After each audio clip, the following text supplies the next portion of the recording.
Hello and welcome to Contact. I'm Craig Delahunt, and on today's show our guest is David Ellis, fisheries consultant and founder of Fish for Life Foundation. Thank you very much for joining us, David. It's a delight, Craig. David, can you tell us a bit about the foundation and the service you provide on the internet? Well, what we're first doing is through the internet providing a timely, accurate information to the public about fisheries conservation issues in British Columbia. And at this time of the Coho crisis, we're very busy trying to get the details of that out and explained in a way that's understandable to everybody. And actually we've had a very wide audience, a lot of subscribers already to the service. But beyond that, the Fish for Life Foundation will be looking at individual conservation issues, initiating studies to get to the heart of the problems to try and resolve these matters. What are some of the more alarming things that you've put on the internet regarding this? Well, providing the Coho crisis, one of the things that few people are aware of is that Canada has been involved in deliberate overfishing of Coho for many years, and really basically the deliberate ignoring of Coho management for many years. And it's only in the last year that we've come to grips with this. This means severe economic change within the fishing industry, which has long been avoided and long put off. But our minister now has had the courage to wear a green cloak, if you like, and to say that not one coho from the Thompson River or the Upper Skeena shall die this year. That shall transform the economics of the fishery. But the great thing about that is it will allow us to rebuild it would allow us to rebuild our entire wild salmon heritage if Mr. Anderson keeps his word. Did you say a deliberate federal policy to... Yeah, and that's something people find hard to believe. But in the West Coast troll fishery, the quotas have been extremely large. Basically, it's been an unregulated industry. One of the reasons being, the documents I've found, largely through access to information, prove, is that Canada wanted to put pressure on the American component of the catch. About half the catch off West Coast Vancouver Island is American in origin, to try and get an agreement on sockeye salmon. And it's very much an industrial treaty, which we're headed for and trying to negotiate at this time. What we need is a biodiversity treaty. And the days of the fish flesh being the most important thing are over. People love the salmon and they know the declines are occurring. And I was able to point out that the whole structure of the treaty, as it was negotiated last summer, for instance, with deliberate overfishing of American fish, and the Alaskans got into the game to some extent, but really not as badly as we have in terms of destruction of stocks, is not the way to maintain our wild stock heritage. We'll lose our wild fish. And so one of the things we sort of agreed in Seattle, where I gave a talk last week, was that we should be conscientious objectors in the fish war and work together to rebuild the salmon. Well, speaking of the Alaskans, in the paper about a week ago, one of their representatives quoted saying that they're not the villains they're presented to be, and that while they've husbanded the resource of the salmon fishery, we've squandered and plundered ours. What's your comment on that? Basically, in the early 70s, they took the move that we're now finally taking, and they backed off. Are we taking it now? Well, we'll see on Monday with the announcement of the restructuring and the fishing plan for the year. Where are the seiners going to fish? Where are the trawlers going to fish? And so on. And are they really going to be sincere? Last year they weren't. Last year we were told that everything was just fine. I found out at the end of the season only 2.5% of the boats were covered by observers in the Johnson Straits, the major net fishery of all. Only 2.5% of the boats were covered by observers. So we were fudging it. We were pretending the coho weren't there, sort of the spotted owl that you try and shove under the rug. Now they've become a very, very prominent issue. And I think Fish for Life takes some credit in that, in raising the issue on a very wide scale, including all around the world. But people here have latched onto it, and it's close to the heart, the cultural core of British Columbia. Not just the fisher people and fisher folk, but it's really caught on here, and I think it's just an amazing. I'm just dancing in cloud nine on this decision to bring back the coho, because it'll mean we'll be able to rebuild all the wild salmon now. There's been $375 million promised to be allotted to address the problems here on the coast. Where do you think this money should go? Well, I've written a letter to the minister, and it basically suggested that we have an overcapacity problem, but let's address the real problem in that. And the greatest problem is with the very largest of the seine boats, who are not able to get the fish over alive and who even threaten the very largest sockeye stocks, such as the late Adams sockeye stocks. And at least the largest 200 of these vessels must be bought back. If the minister is sincere about conservation, he must, that is what we could, buying back the small, inefficient fishermen who catch much smaller amount of fish, and saying numbers-wise that you've reduced the fleet by half is a numbers game, which we have to address as just that, a numbers game. If we're really sincere about conservation, and also the northern gillnet fleet is a serious problem and has to pull up its socks, and it basically needs to be much reduced. This is in the mouth of the Skeena River using gill nets where the steelhead and coho have taken a terrible toll. That fleet must be reduced, and obviously, clearly, all the scientific facts point there. And first and foremost, however, is the very largest of the seine boats. Well, do you think that'll happen? Last time with the Mifflin plan, against all scientific reasoning, they bought back the little boats and left the big ones. I know, and we got into a numbers game, and we pretended we didn't. Why did they do that? Why did they do that? It just didn't seem to... well, it was the economics of the fishery at the time. Is there such a lobby by the big industry? Is it that definitely. Very, very strong lobby with the two very large corporations, Jim Patterson's corporation, the Canadian Fishing Company, and Galen Weston's corporation, George Weston Limited, are a huge presence and a huge policy influence. And of course, they want to catch fish cheaply on a mass scale and sell it. Of course, this wild fish is extremely valuable. Fraser River sockeye especially is extremely valuable. So yes, they've been a big player in this, but they're have to realize that the thing has changed, and that biodiversity, and not just fish flesh, is the objective now. And I think that we can, if Mr. Anderson will hold to his word, those companies are going to have to toe the line now and not promote fish wars, which will get them more sockeye, or lobby for things, or force the government to do things, which occurred on the East Coast with the two large corporations there. Basically, those corporations wouldn't allow them to stop fishing. Fisheries Products International and National Sea Products were very, very close to the department. Matter of fact, were actually created by the department in that instance, and wouldn't entertain the idea of reducing cash flows from what became a profitable fishery. And so we have many similarities in that, but we have here, I think, a greater communication. The environmental groups are wearing and understanding fisheries issues now and are a huge presence. And of course, we have a conservation kind of culture here throughout our sport fishing community of people. Well, many people will dedicate a lot of time to salmon conservation. So I think we're not going to go the East Coast route. But isn't there a feeling on the coast here that they may still buy back the trollers and the gill netters this year over the seiners?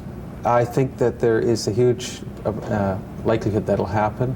Well, isn't that again flying totally against what, especially the small communities and Percival Copes from SFU are saying, that the smaller boats and the small communities should be given a chance over the... That's right, yeah. Basically, the seine boat fishery, for the most part, is urban-based. But I don't see the end of seining. I see the end of the very, very large seiners.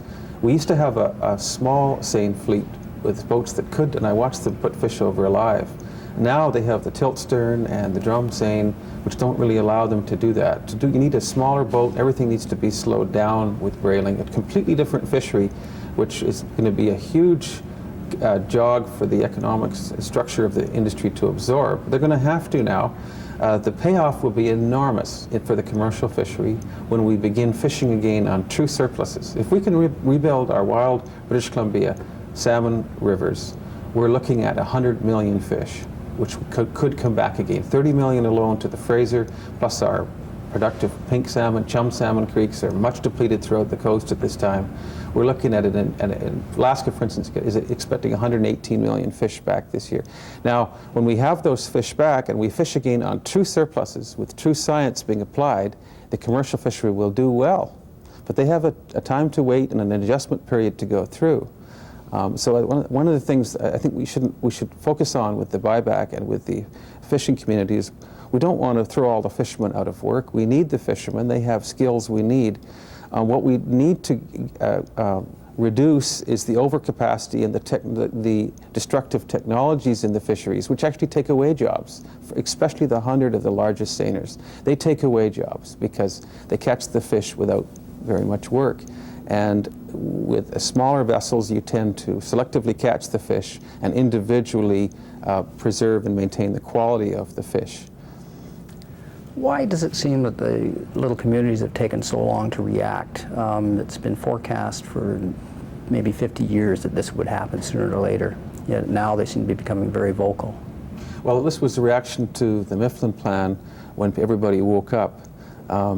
I actually myself raised the corporate concentration issue in the industry when I was working as a part of industry, I guess about 5 years ago, with the Commercial Fishing Industry Council. Nobody would take on the corporate concentration issue. It was a no-no, something that we would ignore. Everybody knew it was a huge presence. So only now are they really taking it on. And what's more, I think that they're still not asking for a full study and documentation of corporate control and influence in the industry, which Alaska did. Alaska made it impossible by law for a fishing processor to own a boat in the early 70s. And they took the step of having an owner-operator only policy, which we only have in Canada in the lobster fishery. So we have talked about this, but we haven't moved yet. And I'm hoping, though, with the pressure to bring back the coho, that we will address this issue. Where's the voice of the small communities and the commercial fishermen been in regards to what's been happening with the habitat destruction? They seem to be very loath to say anything negative about the logging practices happening here in BC. As a matter of fact, they appear to have supported them. I know, and that's the sad thing. I think when I go to the coastal communities where I spent 12 years in Queen Charlotte City, I am just alarmed that people can accept the terrific and massive destruction of the watersheds and the annihilation of many salmon runs. And the fishermen have literally been thrown out of work by that, which has occurred over time. That's caused a huge disruption and many extinctions throughout the coast, particularly in the high rainfall areas, because the floods increase and the drying periods in the summer are accentuated. The two work together, plus siltation. It's very obvious what happens in the stream reports I've reviewed lately throughout the northern coast. There's been a huge influence on logging, and the small communities, it's an interesting dynamic of there not being enough fishermen and too many loggers in the communities. Mm-hmm. And the fishermen weren't always ready to be organized enough and to speak out at the right times politically. Now, as a reaction to Mifflin, they've got quite a few sustainability type organizations on the West Coast and the Coastal Community Network, and they've found a pattern to fight back a bit, but they really weren't well enough organized. They were organized more before to fight each other in terms of the allocation of the fish. So only now is that happening, and habitat is something that the industry really hasn't taken on full time yet, mm-hmm. full bore. What about the federal government, the DFO and the Fisheries Act? Why have they allowed river after river, especially on Vancouver Island, to be just toasted? You can go there in the summertime, many of the rivers are running under the gravel. They were salmon rivers at one time, they've been destroyed. Why has that been allowed when it's against the law? Well, because the Department of Fisheries has usually taken the tact that you have to prove it after the fact, and they haven't had a planning procedure where they will force the industry, haven't had the tools to force the industry to plan its logging better, to avoid basically taking less of the cover out of each watershed. It really comes down to the percentage you're going to take. You shouldn't take really more than 10% out over about 30 or 40 years. We've long ago thrown that to the wind and we have frontier quotas in the logging industry which are not based upon fish at all, and we're paying a terrible price, and trying to come in afterwards and rehabilitate the runs with forestry renewal is not the way to do it. The way to do it is with the way you log before you start cutting. Well, that was another question I was going to ask you. They're talking about this plan to spend $100 million on stream enhancement, and at the same time they're still destroying rivers up, especially in the mid-coast. What's the logic behind this? Well, it's a bit after the fact. I'd like to see the fishermen and the fishing industry get out in the creeks, which they should have done long ago, and learn just how bad it is and how they have to learn how to fish much more selectively. And what's more, to form core organizational groups that will address planning in forestry head on and meet with the forestry companies before they go in and pressure them to do the right thing, not to destroy the rivers. It'll mean a big change for the forest companies, but this old growth is worth a lot of money and it will be there forever. and we should not rip down those beautiful trees. We should, in some areas, many areas, especially the smaller watersheds in the Central Coast, not log them at all, because they're much more important as sanctuaries. Where we don't log, and where we do log, we should log much differently. That's another big issue that needs to be addressed, and I think the industry has to take it on, as you suggest. It has to take it on itself and be tough about it. And what's happening in some of these mid-coast estuaries and watersheds right now? Definitely coho rearing environments as we speak.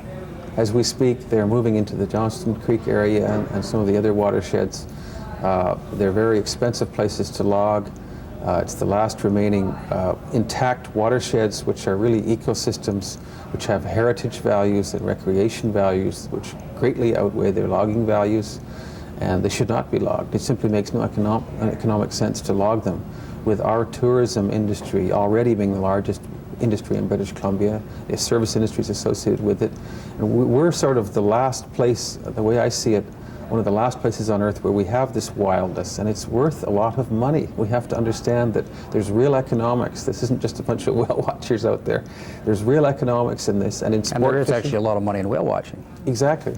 Yeah, and just looking, I see in Seymour Inlet they have a dive lodge now. They take people into Seymour Inlet, which is a terrific tidal place, and they take divers in. That alone is a huge industry. We have the wildness. If we're smart enough to keep it, there's much more money in that, and much more economy in that over time. If the coho go extinct, what will cause us? Go extinct now? Yeah, within the next 3 or 4 years. Well, if we don't stick to a tough fishing plan, what's happened is they've been driven so low by many years of overfishing and being ignored in the fishery and being a pawn in the fish war with the United States. Canada has overfished the coho for many years. This graph, maybe you can show, clearly shows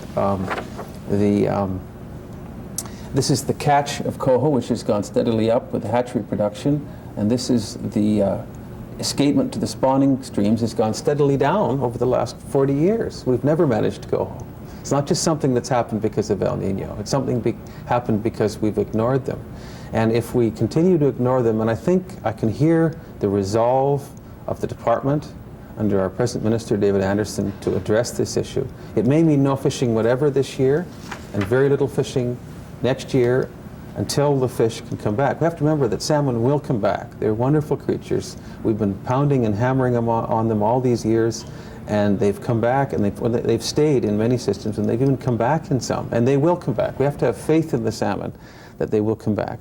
Well, should they go extinct, what will be the next species to follow as far as salmon If coho goes? go? Yeah. Well, the steelhead and chinook, all the salmon that rear in the creeks over the summer are vulnerable to the logging and the overfishing that work together to make them very vulnerable, because they need flows during the summer, and they need food. They need carcasses of other salmon. Part of the reason we've lost our coho too is we've caught too many chum salmon and pink salmon. We've overfished them and knocked them back to dormant levels in a lot of areas. But we need the carcasses from those salmon to produce the insect life and the nutrients in the creeks and the lakes too. This is true for sockeye too, for coho and chinook and steelhead to survive through the summer. The best thing that coho can have is the so-called over-escapement of chums when the place is littered with carcasses. That's just dandy for coho. And we've tended to we've actually decimated our chum stocks. The only chum fishing we really do now is on a few hatchery stocks. And our last wild chum fishery here in the south coast is now in terrible straits. The Fraser River and Johnson Straits chum fishery is basically gone, way down, depleted. And there's a few north coast chum stocks which are strong, but most of them are in terrible shape. It's not just coho that's in bad shape. If the salmon stocks, or some of them do go extinct, what other species of animals that are codependent may also be forced onto either endangered or to extinction? Well, a whole host of them. It's the same as the herring issue, where you have the forage fish issue. You have bears, eagles, for instance, the eagles that come to the Squamish River, the bears that congregate in Glendale River. These animals, scavengers, predators, if you like, are finding areas of the remaining abundance of salmon, where in many other areas, the salmon are depleted. These animals die, their populations decline. How we are grizzly bear management is, of course, very much tied to salmon management. And one of the things we want to have our grizzly bears, they're one of the big part, to me, of our of our wild heritage. And salmon are one of their main foods, which they can put away for the winter, if you like, when they're feeding heavily on them the fall. Now, you mentioned the squamish. Now, actually, its runs are totally decimated, yet the eagles are still returning there. What species are they returning for? Well, the chums, the late chums are doing okay.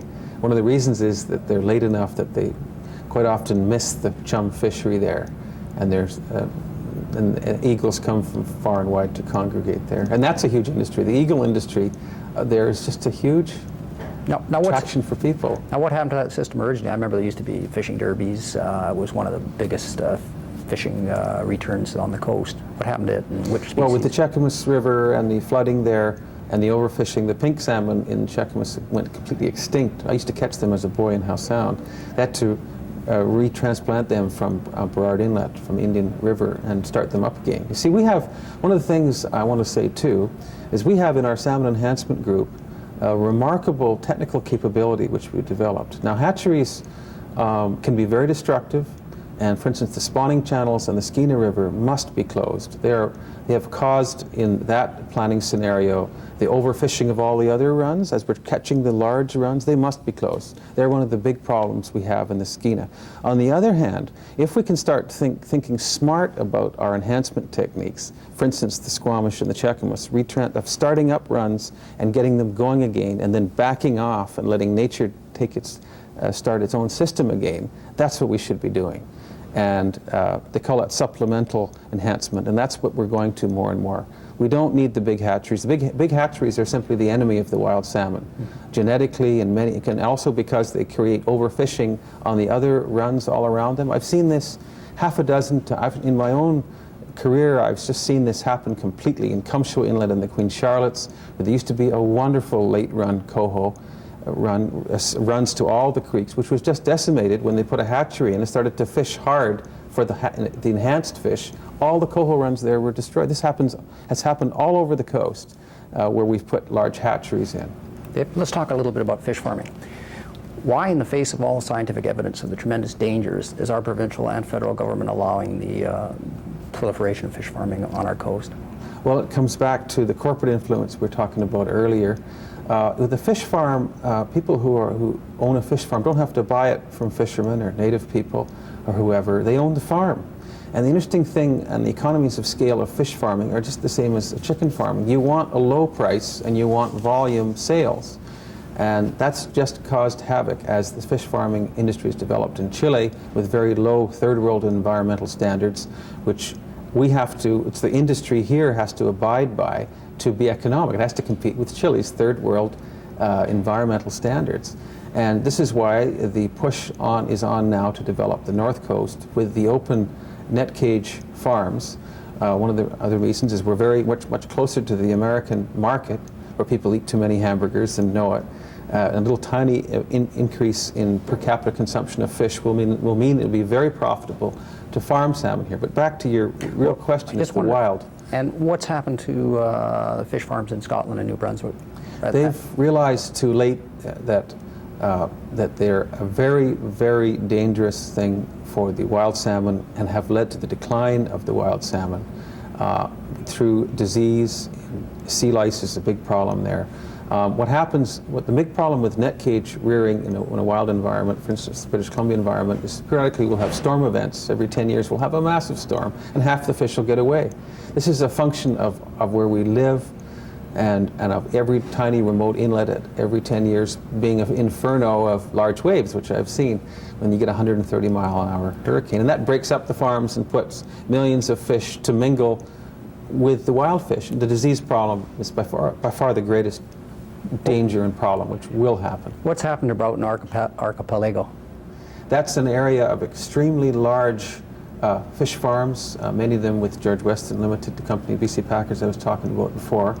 And what's happened there is, and I was able to point out in the study I did for the David Suzuki Foundation, and I was able to do it remarkably easily by getting the waste management data, is that the farms there, many of them are 4 times the size allowed in Norway. There are no real constraints on the amount of waste they're putting over. And the farms there will eventually become anaerobic, the bottom will become septic, and they will outgas. Using simple physics, we know that they will eventually become contaminated, and they will have to move out of there. I think this is why they really need to go to the Central Coast now, is because the very large farms there are getting polluted. They're self-polluting. The herring fishery, why should that be stopped? What's going to happen if it isn't stopped next year, do you think? The Strait of Georgia is in an extremely precarious situation because we have one large spawn left at Hornby Island, with the resident stocks that used to spawn and live during the summer all around the Strait of Georgia terribly depleted.